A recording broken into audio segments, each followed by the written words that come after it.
ลิ้นนี่จ้ะมันหนักนะยิ่งไปยกก็มีเหล็กตะปูอยู่ไหนนะก็มีเหล็กตะปูเอามาแต่ใส่เหล็กตะปูนะ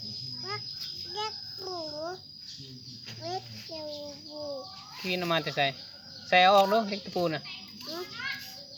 ใส่เหล็กตะปูนะเอามาแต่ใส่เอามาแต่ใส่เลย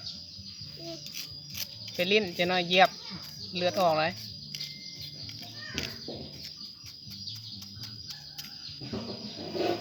ถ้วยนี่เรียกมาที่ใส่ถ้วยเอามาที่ใส่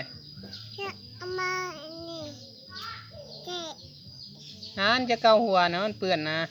ปัดมือก่อนจึงเกาขี้ดินเต็มมือ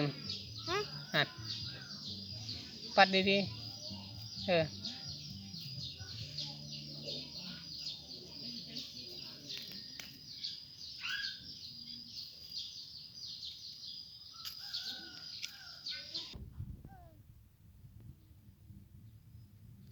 ระวังเอวหักนะหนักป่ะหนักเลยเยอะๆหนักป่ะหนักไอ้เยอะๆหนักนะตัวน้อย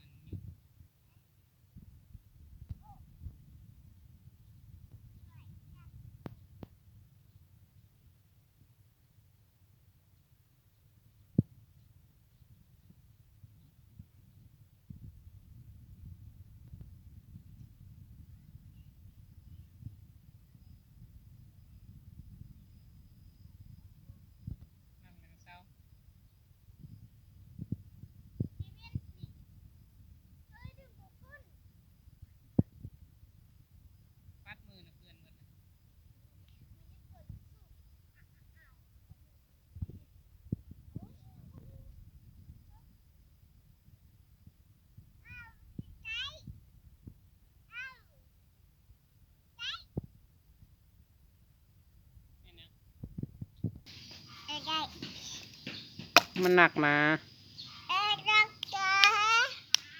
ยกได้บ่